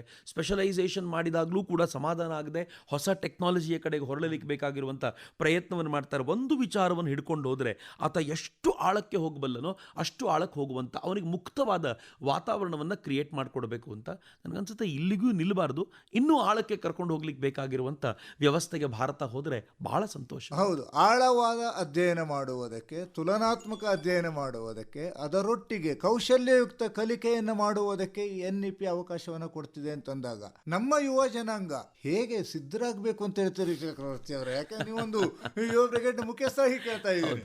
ಇದು ಟಫ್ ಜಾಬ್, ನಾನು ಒಪ್ಕೊಳ್ತೀನಿ, ನಿಜಕ್ಕೂ ಟಫ್ ಜಾಬ್. ಯಾಕೆ ಟಫ್ ಜಾಬ್ ಅಂತಂದರೆ ಈಗ ಪ್ರೈಮರಿ ಮತ್ತು ಹೈಸ್ಕೂಲಿಗೆ ಇಂಪ್ಲಿಮೆಂಟ್ ಮಾಡೋಕ್ಕಿಂತ ಮುಂಚೆ ಹೈಯರ್ ಎಜುಕೇಷನಲ್ಲಿ ಇಂಪ್ಲಿಮೆಂಟೇಷನ್ ತಂದುಬಿಟ್ಟಿದ್ದಾರೆ. ಹೈಯರ್ ಎಜುಕೇಷನ್ ಬಿಟ್ ಈಸಿಯರ್, ನಾನು ಆಗಲೇ ಹೇಳಿದಂತೆ ತುಂಬ ಒದ್ದಾಡಬೇಕಾಗಿಲ್ಲ, ಡೈವರ್ಸಿಟಿ ಏನಿಲ್ಲ. ಅದು ನೀವು ಅಲ್ಲೇ ಅಡ್ಜಸ್ಟ್ ಮಾಡ್ಕೋಬೋದು. ಈ ಬ್ರಾಂಚ್ನವ್ರು ಆ ಬ್ರಾಂಚ್ಗೆ, ಆ ಬ್ರಾಂಚ್ನವ್ರು ಇಲ್ಲೇ ಸೆಟ್ ಆಗುತ್ತೆ. ಬೇಕಾಗಿರುವ ಗ್ರೇಡಿಂಗ್ ಸ್ಕೀಮನ್ನು ಸ್ವಲ್ಪ ಚೇಂಜ್ ಮಾಡ್ಕೋಬೇಕು ಆಗುತ್ತೆ. ಬಟ್ ಟೀಚರ್ಗಳ ಜೊತೆ ನೀವು ತುಂಬ ಗುದ್ದಾಡಬೇಕಾಗಿದ್ದಿಲ್ಲ, ಅವರೆಲ್ಲ ಎಕ್ಸ್ಪರ್ಟ್ಸ್ ಎಲ್ಲಲ್ಲಿ ಇರ್ತಾರೆ. ಬಟ್ ಇಲ್ಲಿ ತುಂಬ ಕಷ್ಟ ಇದೆ. ಈಗ ಆಗ್ಬೋದಾಗಿರೋ ಪ್ರಾಬ್ಲಮ್ ಏನು ಅಂತಂದರೆ, ಏಕಾಏಕಿ ಇವರು ಅಲ್ಲಿಗೆ ಬಂದಾಗ ಈ ಹೊಸ ಲೋಕ ನೋಡ್ತಾರಲ್ಲ, ಒಂದೋ ಇದನ್ನು ಸ್ವೇಚ್ಛೆಯಿಂದ ತೆಗೆದುಕೊಳ್ಬೋದು ಅಥವಾ ಇದನ್ನು ಅಸಡ್ಡೆಯಿಂದ ನೋಡ್ಬೋದು. ಎರಡರಲ್ಲಿ ಒಂದಾಗ್ಬೋದು. ನಾನು ಇದು ಯಾವುದನ್ನು ಬಳಸಲ್ಲ, ನನಗೆ ಇಷ್ಟೇ ಸಾಕು ಅಂತ ಕೇಳ್ಬೋದು. ಅಥವಾ ಇದನ್ನು ಅಸಡ್ಡೆಯಿಂದ ನೋಡಿದರೂ ಆಗ್ಬೋದು. ನನಗೆ ಇವೆಲ್ಲವನ್ನೂ ನೋಡುವಾಗ ಅದಕ್ಕೆ 10 ವರ್ಷ 15 ವರ್ಷ ಯಾಕೆ ಹೇಳ್ತಾರೆ ಅಂತಂದರೆ, ಈಗ 3ನೇ ವರ್ಷದ 2ನೇ ವರ್ಷದ ಮಗು ಏನು ಬರುತ್ತಲ್ಲ, ಅಲ್ಲಿಂದ ಮೈಂಡ್ಸೆಟ್ ಚೇಂಜ್ ಆಗ್ತಾ ಬರುತ್ತೆ. ಅದು ಮೋಸ್ಟ್ಲಿ 14-15 ವರ್ಷ ಆಗೋದ್ರ ವೇಳೆಗೆ ಆ ಪೀಳಿ ಏನು ಚೇಂಜ್ ಆಗಿರುತ್ತೆ, ಅಲ್ಲಿಂದ ಬದಲಾವಣೆ ನಾವು ನೋಡ್ಬೋದು ಅಂತ. ಸೊ ಹೀಗಾಗಿ NEPಯ ಈ ನೇರವಾದ ಬದಲಾವಣೆ ಅಲ್ಲಿಗೆ ಕಾಣುತ್ತೆ. ಬಟ್ ಈಗಿನ ತರುಣರಲ್ಲಿ ನಾನು ಕೇಳ್ಕೊಳ್ಳೋದೇನು ಅಂತಂದರೆ, ಒಂದು ದೊಡ್ಡ ಬದಲಾವಣೆಗೆ ನಾವು ಸಜ್ಜಾಗ್ತಿರುವಾಗ ಈ ಬದಲಾವಣೆಯನ್ನು ಕೂಲಂಕಷವಾಗಿ ಅಧ್ಯಯನ ಮಾಡಿ ಅಂತ, ಈ ಬದಲಾವಣೆಯನ್ನು ಹತ್ತಿರದಿಂದ ನೋಡಿ ಅಂತ. ನನ್ನ ಆಸಕ್ತಿಯನ್ನು ನೋಡಿ, ನೀವು ಎಷ್ಟೇ ಮಾಡಿದರೂ ಕೂಡ ಈಗಲೂ ನಾನು ಓದಲಿಕ್ಕೆಲ್ಲ ಕೂತಾಗ, ತುಂಬ ಓದ್ತಿರುವಾಗ ಒಂದು 15-20 ನಿಮಿಷಗಳ ಕಾಲ ನನ್ನ ಆಸಕ್ತಿಯ ಕೆಲಸವನ್ನು ನಾನು ಮಾಡ್ತೀನಿ ಅಂತ ಆಗಿಬಿಟ್ರೆ ನನಗೆ ಇಡೀ ದಿನದ ರಿಲ್ಯಾಕ್ಸೇಷನ್ ಸಿಗುತ್ತೆ. ಮಲಗಲೇಬೇಕು ಅಂತಿಲ್ಲ. ಕೆಲವು ಸಂಗೀತಗಾರರಿಗೆ ಒಂದು ಹಾಡು ಹೇಳ್ಕೊಂಡ್ಬಿಟ್ರೆ ಎಲ್ಲ ಕೆಲಸದ ನಡುವೆ ರಿಲ್ಯಾಕ್ಸ್ ಆಗಿಬಿಡ್ತಾರೆ. ಹಾಗೆ ನನ್ನ ಆಸಕ್ತಿಯ ಕ್ಷೇತ್ರವನ್ನು ಗುರುತಿಸಿಕೊಂಡು ಅಲ್ಲಿ ನಾನು ಏನು ಮಾಡ್ತೀನೋ ಅದು ಉಳಿದದ್ದಕ್ಕೆಲ್ಲದಕ್ಕೂ ಶಕ್ತಿಯನ್ನು ತುಂಬುತ್ತೆ. ಹೀಗಾಗಿ ಇದನ್ನು ಗಮನದಲ್ಲಿಟ್ಕೊಂಡು ತರುಣ ಪೀಳಿಗೆ ಸ್ವಲ್ಪ ಎಚ್ಚರಿಕೆಯಿಂದ ಹೆಜ್ಜೆ ನೀಡಲಿಕ್ಕೆ ಸಾಧ್ಯ ಆದರೆ, ತಮ್ಮ ಆಸಕ್ತಿಯನ್ನು ಗುರುತಿಸ್ಕೊಳ್ಳಿಕ್ಕೆ ಸಾಧ್ಯ ಆದರೆ, ಮತ್ತು ಈಗಿನ ಸ್ಟ್ರೀಮ್ ಹೇಗಿದೆ ಅಂತಂದರೆ ಟಫ್ ಎಕ್ಸಾಮ್ಸ್ ಅಂತ ಇರಲ್ಲ. ಇನ್ಮೇಲೆ ಎಕ್ಸಾಮು ಟಫ್ ಆಗಿರೋದಿಲ್ಲ. ಕಾಲೇಜುಗಳೇ ಒಂದೊಂದು ಯೂನಿವರ್ಸಿಟಿಗಳಾಗಿ ಮಾರ್ಪಡುವಂಥದ್ದು, ಸಿಲೆಬಸ್ಗಳು ಹೇಗೆಂದ್ರೆ ಹಾಗೆ ಆಗುವಂಥ ಸಂದರ್ಭದಲ್ಲಿ ತಮಾಷೆಗೆ ಒಬ್ಬರು ಹೇಳಿದ್ದನ್ನು ಕೇಳ್ತಾ ಇದ್ದೀನಿ, ಇನ್ನು ಮುಂದೆ ಹುಡುಗರುಗಳೆಲ್ಲ ಅಡ್ನಾಡ್ಗಳಾಗ್ಬಿಡ್ತಾರನ್ನೋ ಅಂತ. ಹೆಂಗಾಗ್ಬೋದು ಅಂತಂದರೆ, ಅವರು ತುಂಬ ಸ್ಪಷ್ಟವಾಗಿ NEP ಹೇಳುತ್ತೆ, ಎಕ್ಸಾಮಿನೇಷನ್ನು ಅವನ ಬೌದ್ಧಿಕ ಸಾಮರ್ಥ್ಯವನ್ನು ನೋಡೋಕ್ಕಿಂತ ಅವನಿಗೆ ಬೇಸಿಕ್ ಕಾನ್ಸೆಪ್ಟ್ಸ್ ಎಷ್ಟು ಅರ್ಥ ಆಗಿದೆ ಅನ್ನೋದನ್ನು ಅರ್ಥೈಸಿಕೊಳ್ಳುವಂಥ ಪ್ರಯತ್ನ ಮಾಡುತ್ತೆ. Examination will be simple. ಅಂದರೆ ಇನ್ನು ಮುಂದೆ ಪಾಸ್ ಆಗೋರ ಸಂಖ್ಯೆ ಜಾಸ್ತಿ ಆಗುತ್ತೆ. ಅವರು ಕಾಮನ್ ಥಿಂಗ್ಸನ್ನು ಅರ್ಥ ಮಾಡಿಕೊಂಡು ಅವ್ರಿಗೆ ಗೊತ್ತಾಗಿದೆ ಅಂತಂದರೆ ಸಾಕು. ನೀವು ರ್ಯಾಂಕ್ ತೊಗೋಬೇಕಾದ್ರೆ ಓದಬೇಕಾಗಿರೋ ಸಂಗತಿ ಬೇರೆ ಇರ್ಬೋದು, ಆದರೆ ಎಕ್ಸಾಮಿನೇಷನ್ ಸ್ಟ್ರೀಮನ್ನೇ ಚೇಂಜ್ ಮಾಡಲಿಕ್ಕಿರೋದ್ರಿಂದ, ಅದರ ಕಲ್ಪನೆಯನ್ನೇ ಚೇಂಜ್ ಮಾಡಲಿಕ್ಕಿರೋದ್ರಿಂದ ನನಗನ್ಸುತ್ತೆ ಯುವ ಪೀಳಿಗೆಗೆ ಲಾಭನೂ ಹೌದು, ಯುವ ಪೀಳಿಗೆಗೆ ಒಂದು ಚಾಲೆಂಜು ಹೌದು ಅಂತ ಹೇಳ್ಬಿಡ್ತೀರಿ ನೀವು. ಯುವ ಜನಾಂಗದ ಬಗ್ಗೆ ಇಷ್ಟೆಲ್ಲ ಮಾತನಾಡ್ತಾ ಇರಬೇಕಾದ್ರೆ ಚಕ್ರವರ್ತಿ ಸೂಲಿಬೆಲೆ ಅವರೇ, ಮುಂದಿನ ಯುವ ಜನಾಂಗ ಒಂದು ವಿಷಯದ ಆಯ್ಕೆಯನ್ನು ಯಾವ ರೀತಿಯಲ್ಲಿ ಮಾಡಿಕೊಂಡ್ರೆ ಒಳ್ಳೆಯದು ಅಂತ ಹೇಳ್ತಿರ್ತಾವೆ? ಈ ಪ್ಯೂರ್ ಸೈನ್ಸ್ ಅಂತ ಏನು ಕರೆದ BSc ಇರ್ಬೋದು, MSc ಇರ್ಬೋದು, BCom ಇರ್ಬೋದು, MCom ಇರ್ಬೋದು, ಅನಂತರ ಆರ್ಟ್ಸ್ ಅಂತೂ ಬಿಡಿ, ಅದು ಹೆಚ್ಚು ಕಡಿಮೆ ಹೇಗೆ ನಾವು ಮಾಡಿಟ್ಬಿಟ್ಟಿದ್ದೀವಿ ಅದನ್ನು ಅಂತಂದರೆ, ಏನಕ್ಕೂ ಕೆಲಸಕ್ಕೆ ಬರೆದವನು ಆರ್ಟ್ಸಿಗೆ ಹೋಗಲಿ ಅಂತ. ತುಂಬ ಬುದ್ಧಿವಂತ ಇದ್ದವನು ಅವನು PU ಮುಗಿಸ್ಕೊಂಡು ಇಂಜಿನಿಯರಿಂಗ್ ಮಾಡ್ತಾನೆ, ಇಲ್ಲ ಮೆಡಿಕಲ್ಗೆ ಹೋಗ್ಬಿಡ್ತಾನೆ, ಅವನಿಗೆ ಯಾವ ಅವಕಾಶವನ್ನು ನಾವು ಕೊಡಲ್ಲ. ಇವೆಲ್ಲವನ್ನು ನೋಡುವಾಗ ನನಗೆ ಅನಿಸುತ್ತೆ ಪ್ಯೂರ್ ಸೈನ್ಸಿನ ಕಡೆಗೆ ಹೆಚ್ಚು ಹೋಗ್ಲಿಕ್ಕೆ ಸಾಧ್ಯ ಆದರೆ ಭಾಳ ಒಳ್ಳೆಯದು ಅಂತ. ಇತ್ತೀಚಿನ ದಿನಗಳಲ್ಲಿ ಸ್ವಲ್ಪ ಶಿಫ್ಟ್ ಕಂಡು ಬರ್ತಿದೆ. ಯಾವಾಗ ನಾವು ಸ್ಟಾರ್ಟಪ್ಗಳ ಕುರಿತಂತೆ ಮಾತನಾಡ್ತಿದ್ದೀವೋ, ಯಾವಾಗ ನಾವು ಬೇಸಿಕ್ ಸೈನ್ಸ್ನ ಮೂಲಕ ಡೆವಲಪ್ ಮಾಡಲಿಕ್ಕೆ, ಭಾರತವನ್ನು ಡೆವಲಪ್ ಮಾಡಲಿಕ್ಕೆ DRDO ಡೆವಲಪ್ ಮಾಡ್ತಾ ಇರುವಂಥ ರೀತಿ, ಇವೆಲ್ಲವನ್ನು ನೋಡಿದಾಗ ಬೇಸಿಕ್ ಸೈನ್ಸ್ನ ಕಾನ್ಸೆಪ್ಟ್ಸನ್ನು ಅರ್ಥ ಮಾಡ್ಕೊಂಡಿರೋರಿಗೆ ಹೆಚ್ಚಿನ ವ್ಯಾಲ್ಯೂ ಇದೆ ಅಂತ ಗೊತ್ತಾಗ್ತಿದೆಯೋ, ಆಗ ನಿಧಾನವಾಗಿ ಬರ್ತಾರೆ ಅಂತ ನನಗನ್ಸುತ್ತೆ. ಇದೆಲ್ಲವೂ ಸೈಕೆ ಚೇಂಜ್ ಆಗಬೇಕಾಗಿದೆ. ಅದು ಸೈಕೆ ಯಾರ್ದು? ಹ್ಯೂಮನ್ ಸೈಕೆ ಅಷ್ಟೇ ಅಲ್ಲ, ನ್ಯಾಷನಲ್ ಸೈಕೆನೂ ಚೇಂಜ್ ಆಗಬೇಕು.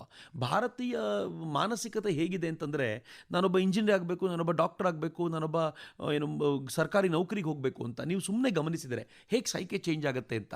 ಪ್ರಾಬಬ್ಲಿ 10 ವರ್ಷದ ಹಿಂದೆ ನೀವು ನೋಡಿದರೆ ಇಂಜಿನಿಯರಿಂಗ್ ಮಾಡಬೇಕು ಅನ್ನೋದೇ ಒಂದು ದೊಡ್ಡ ತುಡಿತಾ ಇತ್ತು. ನಾನು ಇಂಜಿನಿಯರಿಂಗ್ ಎಲ್ಲ ಓದಬೇಕಾದಾಗ ಇಂಜಿನಿಯರಿಂಗ್ ಒಂದು ಗಗನ ಕುಸುಮ. ನಾನು ಇಂಜಿನಿಯರಿಂಗ್ ಓದ್ಬಿಟ್ರೆ ನಾನು ದೊಡ್ಡದೇನೋ ಪಡ್ಕೊಳ್ತೀನಿ ಅಂತ. ಈಗ ನೀವು ನೋಡಿ IAS KS ಮಾಡಬೇಕು ಅನ್ನೋರ ಸಂಖ್ಯೆ ವ್ಯಾಪಕವಾಗಿ ಬೆಳೆದ್ಬಿಟ್ಟಿದೆ. ನೀವು ಯಾರನ್ನೇ ಕೇಳಿ, ಅವ್ನು ಸೆಕೆಂಡ್ PUC 40% ಮಾಡಿರ್ತಾನೆ, ಅವನನ್ನು ಕೇಳಿ ನಾನು IASಗೆ ಓದ್ತಾ ಇದ್ದೀನಿ ಅಂತಾನೆ. IASಗೆ ಓದಬೇಕು ಅಂದರೆ ಎಷ್ಟು ಓದಬೇಕು ಅಂತ ಗೊತ್ತಾ ಅಂತ ಕೇಳಿದರೆ ನಾನು ಪಾಸ್ ಮಾಡ್ತೀನಿ ಅಂತ ನಾವು. ಅಂದರೆ ಎಲ್ರಿಗೂ ಅಂದರೆ ನ್ಯಾಷನಲ್ ಸೈಕೆ ಚೇಂಜ್ ಆಗಿದೆ ಅಂತ. ಈಗ ನೀವು BE ಓದಿರುವಂಥ ಹುಡುಗರಿಗೆ ಕೇಳಿದರೆ ಕೆಲಸ ಮಾಡಬೇಕು ಅಂತ ಹೇಳಲ್ಲ, ಅವ್ರೇನು ಹೇಳ್ತಾರೆ ಅಂದರೆ ಜಾಬ್ ಕೊಡಬೇಕು ಅಂತ ಹೇಳ್ತಾರೆ, ಸ್ಟಾರ್ಟಪ್ ಅಂತ ಹೇಳ್ತಾರೆ. ಅವ್ರು ಬಳಸೋ ಪದಗಳು ಚೇಂಜ್ ಆಗಿವೆ. ಅಂದರೆ ರಾಷ್ಟ್ರೀಯ ಮಾನಸಿಕತೆ ಬದಲಾಗಿದೆ. ಈ ಮಾನಸಿಕತೆಯನ್ನು ಬದಲಾಯಿಸಿಬಿಟ್ರೆ ನೀವು ಡಿಗ್ರಿ ಕರ್ಕೊಂಡು ಬರೋದು ಬಹಳ ದೊಡ್ಡ ಸಂಗತಿ ಏನೂ ಅಲ್ಲ, ಮಾನಸಿಕತೆಯನ್ನು ಬದಲಾಯಿಸಬೇಕಾಗಿದೆ. ಬಟ್ರೆ ಸುಮ್ಮನೆ ಯೋಚನೆ ಮಾಡಿ ನೋಡಿ, ಯಾವುದಾದ್ರೂ ಒಂದು ಕೋರ್ಸಿಗೆ ಮಗು ಜಾಯ್ನ್ ಆಗುತ್ತೆ ಅಂತಂದರೆ, ಸರ್ ಈ ಕೋರ್ಸು ಎಷ್ಟು ಲಾಭದಾಯಕ ಅಂತ ಪ್ರಶ್ನೆ ಮಾಡ್ತಾರೆ. ಲಾಭದಾಯಕ ಅಂದರೆ ಏನು? ಓದಿದ ತಕ್ಷಣ ಕೆಲಸ ಸಿಗುತ್ತಾ ಅಂತ. ಆರ್ಥಿಕವಾಗಿಯೇ ಕೇಳೋದು. ಬೌದ್ಧಿಕವಾಗಿ ಲಾಭದಾಯಕ ಅನ್ನುವ ಪ್ರಶ್ನೆ ಹೋಯ್ತು.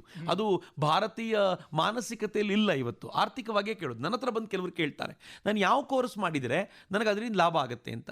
ನಾನು ತಮಾಷೆ ಮಾಡ್ತಿರ್ತೀನಿ, ನೀನು ಯಾವ ಕೋರ್ಸ್ ಮಾಡಿದ್ರು ನೀನು ಮುಗಿಸೋ ವೇಳೆಗೆ ಆ ಕೋರ್ಸಿಗೆ ಬೆಲೆ ಇರೋದಿಲ್ಲ. ಹೀಗಾಗಿ ಅದಕ್ಕೋಸ್ಕರ ಒದ್ದಾಡದೆ ನಿನ್ನ ಆಸಕ್ತಿಯ ಕ್ಷೇತ್ರದಲ್ಲಿ ಕೋರ್ಸ್ ಮಾಡು, ಆಗ ನಿನಗೆ ಮುಂದೆ ಯಾವುದಕ್ಕೆ ಬೇಕಾದರೂ ಬದಲಾವಣೆ ಆಗುವಂಥ ಅವಕಾಶ ಇರುತ್ತೆ ಅಂತ. ಅದಕ್ಕೆ ಈ NEP ಅವಕಾಶವನ್ನು ಕೊಡ್ತಾ ಇದೆ. ಬದಲಾಯಿಸಬಹುದು ಅಂತ. ವಿಜ್ಞಾನದ ವಿಷಯ ತಗೋಬಹುದು, ವಿಜ್ಞಾನ ಓದ್ತಾ ಇರೋನು ಆರ್ಟ್ಸ್ ಸಬ್ಜೆಕ್ಟ್ ಹ್ಯುಮ್ಯಾನಿಟಿಯನ್ನು ತಗೋಬಹುದು. ಇದಕ್ಕೆ ಇಲ್ಲಿ ಎಲ್ಲ ಅವಕಾಶವನ್ನು ಕೊಡ್ತಾ ಇದೆ. ಇಷ್ಟೆಲ್ಲ ವ್ಯವಸ್ಥೆಯನ್ನು ಮಾಡಿದಂಥ ಸಮಯದಲ್ಲಿ ಚಕ್ರವರ್ತಿ ಸೂಲಿಬೆಲೆ ಅವರೇ, ಈ ಡಿಗ್ರಿಯ ಪೂರ್ತಿ ನಾವು 140, 160, 180 ಕ್ರೆಡಿಟ್ಗಳು ಅಂತ ಹೇಳ್ತೀವಿ. ಕ್ರೆಡಿಟನ್ನು ಮಾತ್ರ ಯಾಕೆ ವಿದೇಶದಿಂದ ಆಮದು ಮಾಡ್ಕೊಂಡ್ಬಿಟ್ವಿ, ನೀವು ಭಾರತೀಯ ಶಿಕ್ಷಣ ಅಂತ ಹೇಳ್ತಿದ್ದೀರಿ? ಏನಂದರೆ ಈ ಪದ್ಧತಿ ನಿಮಗೆ ಹ್ಯಾಂಡ್ಲಿಂಗಲ್ಲಿ ಬಹಳ ಈಸಿ ಆಗುತ್ತೆ. ಈಗ ಉದಾಹರಣೆಗೆ ನಾನು ಇಲ್ಲೊಂದು ಯೂನಿವರ್ಸಿಟಿಲಿ ಕಲ್ತಿರ್ತೀನಿ, ಮತ್ತು ಯಾವುದೋ JNUನಲ್ಲಿ ಯಾವುದೋ ಒಂದು ಕೋರ್ಸ್ ಮುಗಿಸ್ಬರ್ತೀನಿ. I get the credits out there. ಆ ಕ್ರೆಡಿಟ್ಸನ್ನು ತೊಗೊಂಡು ಇಲ್ಲಿ ಕನೆಕ್ಟ್ ಮಾಡ್ಕೊಂಡು ಇಲ್ಲಿಂದ ಡಿಗ್ರಿ ಪಡ್ಕೊಳ್ಳಿಕ್ಕೆ ಸಾಧ್ಯ ಆಗುತ್ತೆ. ಈ ರೀತಿಯಾಗಿ ನೀವು ಒಂದು ಸಿಸ್ಟಮ್, ನಂಬರಿಂಗ್ ಸಿಸ್ಟಮ್ ಅಷ್ಟೇ, ಆ ಸಿಸ್ಟಮ್ ನಾವು ತಗೊಂಡಿದ್ದೀವಿ ಹೊರತು ಸಿಸ್ಟಮ್ ಒಳಗೇನಿರಬೇಕು ಅನ್ನೋದು ಇವತ್ತಿಗೂ ನಮ್ಮ ಕೈನಲ್ಲೇ ಇದೆ. ಅಂದರೆ ಬಹಳಷ್ಟು ಜನ ಹೇಳುವಂಥದ್ದು ವಿದೇಶಿಯ ಒಂದು ಶಿಕ್ಷಣ ಪದ್ಧತಿ, ಕ್ರೆಡಿಟ್ ಸಿಸ್ಟಮ್ ನಮ್ಮ ಭಾರತೀಯತೆಗೆ ಬಂದಾಗ ನೀವು ಹೇಗೆ ಭಾರತೀಯ ಶಿಕ್ಷಣ ಅಂತ ಹೇಳ್ತೀರಿ? ಇದು ವಿದೇಶಿಯ ಶಿಕ್ಷಣ ಪದ್ಧತಿ ಅಲ್ಲ, ವಿದೇಶಿಯ ನಂಬರಿಂಗ್ ಸಿಸ್ಟಮ್ ಮಾತ್ರ. ಶಿಕ್ಷಣ ಪದ್ಧತಿ ನಮ್ಮದೇ. ಇಷ್ಟು ದಿನ ಶಿಕ್ಷಣ ಪದ್ಧತಿ ವಿದೇಶದ್ದಾಗಿತ್ತು, ನಂಬರಿಂಗ್ ಸಿಸ್ಟಮ್ಮು ವಿದೇಶದ್ದೇ ಆಗಿತ್ತು. ಈಗ ನಂಬರಿಂಗ್ ಸಿಸ್ಟಮ್ ಅಲ್ಲಿನ ಯೂನಿವರ್ಸಿಟಿ ಹೇಗೆ ಮಾಡುತ್ತೋ ಹಾಗೆ ಮಾಡ್ತೀವಿ, ಆದರೆ ಪದ್ಧತಿ ಮಾತ್ರ 100% ನಮ್ಮದೇ. ಯಾವ ಪದ್ಧತಿ ನಲಂದಾದಲ್ಲಿ ಬಳಸಲಾಗ್ತಾ ಇತ್ತೋ, ಹೇಗೆ ಓಪನ್ ಎಲೆಕ್ಟಿವ್ಸ್ ನಲಂದಾದಲ್ಲಿ ಇರ್ತಿತ್ತೋ, ಯಾವ ಪದ್ಧತಿ ತಕ್ಷಶಿಲಾ ವಿಕ್ರಮಶಿಲಾದಲ್ಲಿತ್ತೋ, ಅಖಂಡವಾದ್ದನ್ನು ಕಲಿಬೋದು, ಯಾರು ಎಲ್ಲಿಗೆ ಬೇಕಿದ್ರೂ ಕೂತ್ಕೊಂಡು ಕಲಿಬೋದು ಎನ್ನುವಂಥ ವಾತಾವರಣ ನಿರ್ಮಾಣ ಆಗಿತ್ತೋ, ನನಗನ್ಸುತ್ತೆ ಆ ಶಿಕ್ಷಣ ಪದ್ಧತಿಯನ್ನು ವಾಪಸ್ ತರ್ತಾ ಇದ್ದೀವಿ. ಬ್ಯಾಕ್ ಟು ರೂಟ್ಸ್ ಭಾರತ ಆಗ್ತಾ ಇದೆ. ನಂಬರಿಂಗ್ ಸಿಸ್ಟಮ್ ಮಾತ್ರ ಅನುಕೂಲಕ್ಕೆ ಬೇಕು ಅನ್ನೋ ಕಾರಣಕ್ಕೋಸ್ಕರ ಬಳಸಿದ್ದೀವಿ. ಒಳ್ಳೇದು ಎಲ್ಲಿಂದಾದರೂ ಸ್ವೀಕಾರ ಮಾಡಬೇಕು ಎನ್ನುವ ಸಿದ್ಧಾಂತ ನಮ್ದಿರೋದ್ರಿಂದ, ಈ ಸಿಸ್ಟಮ್ ಚೆನ್ನಾಗಿರೋದ್ರಿಂದ, ಈಸಿ ಹ್ಯಾಂಡ್ಲಿಂಗ್ ಆಗಿರೋದ್ರಿಂದ I think this would be better ಅಂತ. ಅಂದರೆ ಕ್ರೆಡಿಟ್ ಸಿಸ್ಟಮ್ ಬಂದಿರೋದಷ್ಟೇ ಕೇವಲ ನಂಬರಿಂಗಿಗಷ್ಟೇ ವಿದೇಶಿ, ಶಿಕ್ಷಣ ಪದ್ಧತಿ ಭಾರತ 100% ಸ್ವದೇಶಿಯಾಗಿದೆ.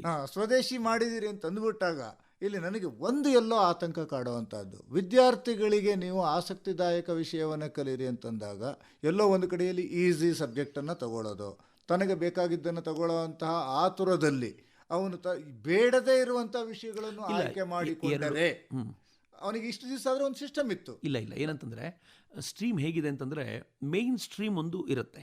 ಉದಾಹರಣೆಗೆ ನಾನೀಗ ಸಂಸ್ಕೃತ MA ಮಾಡ್ತಿದ್ದೀನಿ, ವೇದಾಂತದಲ್ಲಿ ಮಾಡ್ತಿದ್ದೀನಿ ಅಂತಂದರೆ ವೇದಾಂತ ಇಸ್ ದ ಮೇಯ್ನ್ ಸ್ಟ್ರೀಮ್. ಈ ಮೇಯ್ನ್ ಸ್ಟ್ರೀಮ್ನಲ್ಲಿ 2 ಕಂಪಲ್ಸರಿ ಸಬ್ಜೆಕ್ಟು, ಅದು ತಗೊಳ್ಳೇಬೇಕು, ಅದನ್ನು ನೀವು ಇಲ್ಲ ಅಂತ ಹೇಳಲಿಕ್ಕಾಗಲ್ಲ. 2 ಕಂಪಲ್ಸರಿ ಸಬ್ಜೆಕ್ಟು, ಇನ್ನೊಂದು ಎಲೆಕ್ಟಿವ್, ಇನ್ನು 2 ಎಲೆಕ್ಟಿವ್ಗಳು, ಮತ್ತೊಂದು ಓಪನ್ ಎಲೆಕ್ಟಿವ್. ಓಪನ್ ಎಲೆಕ್ಟಿವ್ ಮುಕ್ತವಾಗಿ ಎಲ್ಲಿಂದ ಬೇಕಿದ್ರೂ ಮಾಡ್ಕೊಂಡು ಬರ್ಬೋದು. ಇನ್ನೆರಡು ಎಲೆಕ್ಟಿವ್ನ ಅಲ್ಲಿರುವಂಥ ಆ ಡಿಪಾರ್ಟ್ಮೆಂಟ್ಗಳಲ್ಲೇ ನಾವು ಮಾಡ್ಕೋಬೇಕಾಗ್ಬೋದು. 2 ಮಾತ್ರ ಕಂಪಲ್ಸರಿ. ಈ ಸ್ಟ್ರೀಮ್ನಲ್ಲಿ ಬರ್ಲಿಕ್ಕೆ ಯಾವುದನ್ನು ಕಲಿಲೇಬೇಕೋ ಅದು ಕಲಿಲೇಬೇಕು. ಈಗ ಒಂದಿದೆ, ಇದಕ್ಕೆ ಬಹಳ ದೊಡ್ಡ ಸಮಸ್ಯೆ ಬಂದಿರುವಂತಹದ್ದು. ಸಿಲೆಕ್ಟಿವ್ಗೆ ಸಮಸ್ಯೆ ಇಲ್ಲ, ಈಗ ಒಂದು ಓಪನ್ ಸೆಲೆಕ್ಟಿವ್ ಇರುತ್ತಲ್ವಾ, ಇಲ್ಲಿಯೇ ಬರುವಂತಹದ್ದು ಕಲಿಸುವ ಶಿಕ್ಷಕರ ಕೊರತೆ. ಅಲ್ಲ, ಓಪನ್ ಎಲೆಕ್ಟಿವ್ ಏನು ಮಾಡ್ತಿದ್ದಾರೆ ಅಂತಂದರೆ ಯಾವುದು ನಮ್ಮ ಹತ್ರ ಇದೆಯೋ ಅಥವಾ ಕಲಿಸ್ಬೋದೋ ಮಾಡ್ಕೋಬೋದು. ಒಂದು. ಎರಡನೇದು, ಶಿಕ್ಷಕರು ನನ್ನ ಕಾಲೇಜ್ನಲ್ಲಿ ಕೊರತೆ ಇರ್ಬೋದು, ನನ್ನ ದೇಶದಲ್ಲಿ ಕೊರತೆ ಇಲ್ಲ. ಇನ್ನೊಂದು ಕಾಲೇಜ್ನಲ್ಲಿರುವಂಥ ಶಿಕ್ಷಕರ ಜೊತೆ ನಾನು ಮಾತನಾಡ್ಕೊಳ್ಬೋದು. ಈಗಂತೂ ಆನ್ಲೈನ್ ಶಿಕ್ಷಣಕ್ಕೆ ಸಾಕಷ್ಟು ಮಹತ್ವವೂ ಇರೋದ್ರಿಂದ ಅಲ್ಟಿಮೇಟ್ಲಿ ನೀವು ಅಟೆಂಡೆನ್ಸಿಗೋಸ್ಕರ ಬಡದಾಡೋದಿದೆಯಲ್ಲ, ಅದು ನಿಜವಾಗ್ಲೂ ಅರ್ಥವಿಲ್ಲದ್ದು. ಅಲ್ಟಿಮೇಟ್ಲಿ ಆಗಬೇಕಾಗಿರೋದೇನು, ಈ ವಿಚಾರ ಗೊತ್ತಾಗಿದೆಯಾ, ಈ ವಿಚಾರ ಅರ್ಥವಾಗಿದೆಯಾ.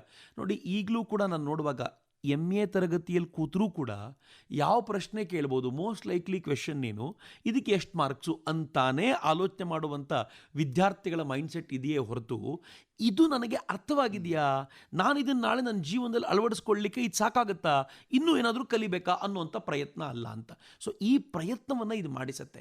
ನಿನ್ನ ಮಾರ್ಕ್ಸು ಅದು ಗ್ರೇಡಿಂಗ್ ಸಿಸ್ಟಮ್ ಆಗಿರೋದ್ರಿಂದ ನೀನು ಬರೀ ಗ್ರೇಡ್ಸ್ ಅಷ್ಟೇ ತೊಗೊಳ್ತೀಯಾ, ಆದರೆ ಇಲ್ಲಿಂದ ಆಚೆಗೆ ಹೋಗಬೇಕಾದಾಗ ಈ ಕಾನ್ಸೆಪ್ಟ್ಸನ್ನು ಅರ್ಥ ಮಾಡ್ಕೊಂಡಿರಬೇಕು ಅನ್ನುವಂಥ ಪ್ರಯತ್ನ ಇದೆಯಲ್ಲ, ಅದು ಉಪಯೋಗ ಆಗುತ್ತೆ. ಹೀಗಾಗಿ ನನಗನ್ಸುತ್ತೆ ಓಪನ್ ಎಲೆಕ್ಟಿವ್ನೂ ಕೂಡ ಈ ದೇಶದ ಯಾವ ಟೀಚರ್ಗಳ ಹತ್ರ ಬೇಕಿದ್ರೂ ಮಾಡ್ಕೊಳ್ಳಿಕ್ಕೆ ಸಾಧ್ಯವಾಗುವಂಥ ವ್ಯವಸ್ಥೆ ಇದು ಕೊಟ್ಟಿರೋದ್ರಿಂದ ಇಟ್ ಡಿಪೆಂಡ್ಸ್ ಆನ್ ಅಸ್. ನಾವು ಅದನ್ನು ಖಂಡಿತ. ಅಂದರೆ ಈಗ ಕಾಲೇಜಿನಲ್ಲಿ ಮಾತುಕತೆ ನಡೀತಾ ಇರತಕ್ಕಂಥ ಓಪನ್ ಎಲೆಕ್ಟಿವ್ಗೆ ಟೀಚರ್ಗಳಿಲ್ಲ, ಓಪನ್ ಎಲೆಕ್ಟಿವ್ ನಂಬರ್ ಕಡಿಮೆ ಇರುತ್ತೆ, ನಾನು ಒಬ್ಬರೋ ಇಬ್ಬರೋ ವಿದ್ಯಾರ್ಥಿಗಳಿಗೆ ಯಾರನ್ನೂ ಹೈಯರ್ ಮಾಡೋದಕ್ಕೆ ಆಗೋದಿಲ್ಲ ಅನ್ನುವಂಥ ಪದಗಳಿಗೆ ಅವರು ಬೇರೆಯವರನ್ನ ಕಾಂಟ್ರಾಕ್ಟ್ ಮುಖಾಂತರ ತಗೊಂಡು ಮಾಡೋದಕ್ಕೂ ಸಾಧ್ಯ ಆಗುತ್ತಾ? ವ್ಯವಸ್ಥೆ ಅಂತೂ ಇದೆ. ಇದರಲ್ಲಿ ಎಲ್ಲ ವ್ಯವಸ್ಥೆಗಳನ್ನು ಜೋಡಿಸಿರೋದ್ರಿಂದ ಒಂದು ಮ್ಯಾನೇಜ್ಮೆಂಟು ಒಂದು ವಿಶೇಷವಾಗಿರುವಂಥ ಶಿಕ್ಷಣಕ್ಕೆ ಬೇಕಾಗಿರುವಂಥ ಕೆಲಸವನ್ನು ಮಾಡುತ್ತೆ, ಖಂಡಿತವಾಗಿ ಸಾಧ್ಯ ಆಗುತ್ತೆ. ಬಟ್ ನನಗೆ ಒಂದೇ ಒಂದು ಆತಂಕ ಇರೋದು, ಈ ಒಟ್ಟಾರೆ ಶಿಕ್ಷಣ ನೀತಿಯಲ್ಲಿ ಸಾಯೋದಕ್ಕೆ ಸಿದ್ಧವಾಗಿರೋದು ಸಂಸ್ಕೃತ ಅಂತ ನನಗನ್ಸುತ್ತೆ. ಸಂಸ್ಕೃತವನ್ನು ಹೆಂಗೆ ಮಾಡಿಬಿಟ್ಟಿದ್ದಾರೆ ಅಂತಂದರೆ, ಪ್ರಥಮ ಭಾಷೆ ಸಂಸ್ಕೃತವಾಗಿ ಈಗ ಯಾರೂ ತಗೊಳ್ಳಿಕ್ಕೆ ಹೋಗಲ್ಲ. ಇನ್ಮೇಲೆ ರಾಜ್ಯ ಭಾಷೆ ಕಂಪಲ್ಸರಿ ಆಗಿದೆ. ಇಂಗ್ಲೀಷಿನ ಜೊತೆಗೆ ತೆಗೆದುಕೊಳ್ಳೋದ್ರಿಂದ ಹೈಯರ್ ಎಜುಕೇಷನ್ನಲ್ಲಿ ಸಂಸ್ಕೃತ ಭಾಷೆ ಸತ್ತೋಗುತ್ತೆ. ನನಗನ್ಸುತ್ತೆ NEPನಲ್ಲಿ ಅವ್ರು ಅದನ್ನು ಸ್ವಲ್ಪ ಕಾನ್ಸಂಟ್ರೇಟ್ ಮಾಡಿ ಸಂಸ್ಕೃತವನ್ನು ಹೆಚ್ಚು ತೆಗೆದುಕೊಳ್ಳುವಂಥ ಒತ್ತು ಕೊಡ್ಲಿಕ್ಕೆ ಸಾಧ್ಯ ಆದರೆ, ನಾವು ಯಾವುದನ್ನು ಇಂಟ್ರಡಕ್ಷನಲ್ಲಿ ಅಷ್ಟೂ ಮಾತನಾಡಿದೆವೋ NEPನಲ್ಲಿ ಅವಷ್ಟಕ್ಕೂ ಕೂಡ ಒಂದು ಸಮರ್ಥವಾಗಿರುವಂಥ ಉತ್ತರ ಕೊಡಲಿಕ್ಕೆ ಸಾಧ್ಯ ಆಗುತ್ತೆ ಅಂತ ನನಗನ್ಸುತ್ತೆ. ಸೊ ಒಟ್ಟಾರೆಯಾಗಿ NEPಯಿಂದ ಭಾಳ ದೊಡ್ಡ ನಿರೀಕ್ಷೆ ಇದೆ. ಒಂದು ಒಳ್ಳೆಯ ಇಚ್ಛಾಶಕ್ತಿ ಮಾತ್ರದಿಂದಲೇ ನಾವು ಇದನ್ನು ಗಳಿಸ್ಕೊಳ್ಬೋದು ಅಂತ ನನಗನ್ಸುತ್ತೆ. ಹಾಗಾಗಿ ನಮ್ಮ ಯುವ ಜನಾಂಗಕ್ಕೆ ಈ NEPಯನ್ನು ಹೇಗೆ ಸ್ವೀಕರಿಸಬೇಕು ಅಂತ ಹೇಳ್ತೀರಿ? ಒಂದು ಹೊಸ ಭಾರತದ ನಿರ್ಮಾಣ ನಾವು ಮಾಡಬೇಕಾಗಿದೆ. ಈ ಹೊಸ ಭಾರತವನ್ನು ಯಾರು ನಮ್ಮನ್ನು ಆಳಿದರೋ ಅವರ ಚಿಂತನೆಗಳ ಆಧಾರದ ಮೇಲೆ ಕಟ್ಟಲಿಕ್ಕಾಗಲ್ಲ. ಹೊಸ ಭಾರತವನ್ನು ನಾವು ನಮ್ಮದೇ ಚಿಂತನೆಯ ಆಧಾರದ ಮೇಲೆ ಕಟ್ಟಬೇಕು. ಹೀಗಾಗಿ ದೇಶದ ಪ್ರಧಾನಮಂತ್ರಿಗಳು ಏನೋ ಒಂದು ಕನಸಿಟ್ಕೊಂಡು ಅತ್ಯದ್ಭುತವಾದ ವ್ಯಕ್ತಿಗಳನ್ನು ಸೇರಿಸ್ಕೊಂಡು ಒಂದು NEPನೇನು ಜಾರಿಗೆ ತೊಗೊಂಡು ಬರೋ ಪ್ರಯತ್ನ ಮಾಡ್ತಿದ್ದಾರೆ. ನಾವೆಲ್ಲರೂ ಅದನ್ನು ಸೂಕ್ಷ್ಮವಾಗಿ ಗಮನಿಸ್ತಾ ಆ NEPಗೆ ನಮ್ಮನ್ನು ಅಳವಡಿಸ್ಕೊಳ್ಬೇಕು. ನಮ್ಮ ಮುಂದಿನ ಪೀಳಿಗೆ ಈ NEPಯ ಕಾರಣಕ್ಕೋಸ್ಕರ ಒಂದು ಸಕ್ಷಮವಾದ ಸದೃಢವಾಗಿರುವಂಥ ಪರಮ ದೇಶಭಕ್ತ ಸಮಾಜವಾಗಿ ನಿರ್ಮಾಣಗೊಳ್ಳುತ್ತೆ. ಅದಕ್ಕೆ ಬೇಕಾಗಿರುವಂಥ ಪೂರಕ ವ್ಯವಸ್ಥೆಗೆ ನಾವೆಲ್ಲರೂ ಜೋಡಿಸ್ಕೊಳ್ಬೇಕು ಮತ್ತು NEPಯಿಂದ ಆಗಬಹುದಾಗಿರುವಂಥ ಲಾಭಗಳನ್ನು ಕೂಲಂಕಷವಾಗಿ ಗಮನಿಸಿ ಈಗ ಯಾರ್ಯಾರು ಕಾಲೇಜಿಗೆ ಓದ್ತಾ ಇದ್ದೀವೋ ಅವರೆಲ್ಲರೂ ಆ ದಿಕ್ಕಿನಲ್ಲಿ ತಮಗೆ ಬೇಕಾಗಿರುವಂಥ ಆಸಕ್ತಿಯನ್ನು ರೂಢಿಸಿಕೊಳ್ಳುವಂಥ ಪ್ರಯತ್ನವನ್ನು ಮಾಡಿದರೆ ಬಹಳ ಚೆನ್ನಾಗಿರುತ್ತೆ ಅಂತ ನನಗನ್ಸುತ್ತೆ. ಈ ಒಂದು ನಿಟ್ಟಿನಲ್ಲಿ ನಮ್ಮ ಯುವ ಜನಾಂಗ ಯೋಚನೆ ಮಾಡಲಿ. ಬೇಕಾದಂತಹ ಸಿಲೆಕ್ಟಿವ್ ಇರ್ಬೋದು, ಇಲ್ಲ ಇಲೆಕ್ಟಿವ್ ಇರ್ಬೋದು. ಜೀವನವನ್ನು ಸೆಲೆಕ್ಟಿವ್ ಮತ್ತು ಇಲೆಕ್ಟಿವ್ ಮಾಡಿಕೊಳ್ಳೋದಕ್ಕೆ ಈ NEP ಅವಕಾಶವನ್ನು ಕೊಟ್ಟಿದೆ. ಅವಕಾಶವನ್ನು ಉಪಯೋಗಿಸ್ಕೊಳ್ಳೋದು ಅವರ ಮೇಲೆ ನಿಂತಿದೆ. ಇದನ್ನು ಉಪಯೋಗಿಸ್ಕೊಂಡು ಉತ್ತಮವಾದ ಶಿಕ್ಷಣ ಪಡೀಲಿ ಅನ್ನೋ ಆಶಯದೊಂದಿಗೆ ನಮಸ್ಕಾರ, ಧನ್ಯವಾದ. ನಮಸ್ತೆ. ಕೇಳಿದ್ರೆ ನಿಮಗೊಂದು ಸೂಚನೆ. ನಮ್ಮ ಮುಂದಿನ ಗುರುವಾರದ NEP ಕಾರ್ಯಕ್ರಮ ಸರಣಿಯಲ್ಲಿ ಈಗಾಗಲೇ ಕರ್ನಾಟಕದಲ್ಲಿ ಈ ಶಾಲಾ ಶಿಕ್ಷಣದ ವ್ಯವಸ್ಥೆಗೆ ಸಂಬಂಧಪಟ್ಟ ಹಾಗೆ ರಚಿತವಾದಂತಹ ಟಾಸ್ಕ್ ಫೋರ್ಸ್ ಸಮಿತಿಯ ಅಧ್ಯಕ್ಷರಾದಂತಹ M. ಮದನ್ ಗೋಪಾಲ್ ಅವರೊಂದಿಗೆ ವಿಶೇಷ ಸಂವಾದ ಇರುತ್ತೆ. ಇದನ್ನು ನೀವು ಕೇಳಬಹುದು. ಅದರೊಟ್ಟಿಗೆ ಈ NEP ಸರಣಿಯ ಸಂಪೂರ್ಣ ಕಾರ್ಯಕ್ರಮಗಳನ್ನು ನೀವು ಆಲ್ ಇಂಡಿಯಾ ರೇಡಿಯೋ ಬ್ಯಾಂಗ್ಳೂರು ಯೂಟ್ಯೂಬ್ನಲ್ಲಿ ಕೇಳೋದಕ್ಕೆ ಅವಕಾಶ ಇದೆ. ಆಲ್ ಇಂಡಿಯಾ ರೇಡಿಯೋ ಬ್ಯಾಂಗ್ಳೂರು ಯೂಟ್ಯೂಬ್ನ ಪ್ಲೇಲಿಸ್ಟ್ನಲ್ಲಿ NEP ಕಾರ್ಯಕ್ರಮ ಸರಣಿಯನ್ನು ನೋಡಿದರೆ ಅಲ್ಲಿ ಇದುವರೆಗೆ ಪ್ರಸಾರವಾದಂತಹ ಎಲ್ಲ ಕಾರ್ಯಕ್ರಮಗಳನ್ನು ಕೇಳೋದಕ್ಕೆ ಅವಕಾಶ ಇದೆ. ಮುಂದಿನ ವಾರ ಭೇಟಿಯಾಗೋಣ. ನಮಸ್ಕಾರ. ಬಾಂಧನಿ ಪೂರಕ ಶಿಕ್ಷಣ ಕಾರ್ಯಕ್ರಮದಲ್ಲಿ ಇದುವರೆಗೂ ಎನ್ಇಪಿ ಸರಣಿಯಲ್ಲಿ ಎನ್ಇಪಿ ಹೇಗೆ ಯುವಜನಾಂಗಕ್ಕೆ ಪೂರಕ ಎನ್ನುವ ವಿಷಯ ಕುರಿತು ಚಕ್ರವರ್ತಿ ಸೂಲಿಬೆಲೆ ಅವರೊಂದಿಗೆ ಸಂವಾದ ಕೇಳಿದಿರಿ. ಪ್ರಸ್ತುತಿ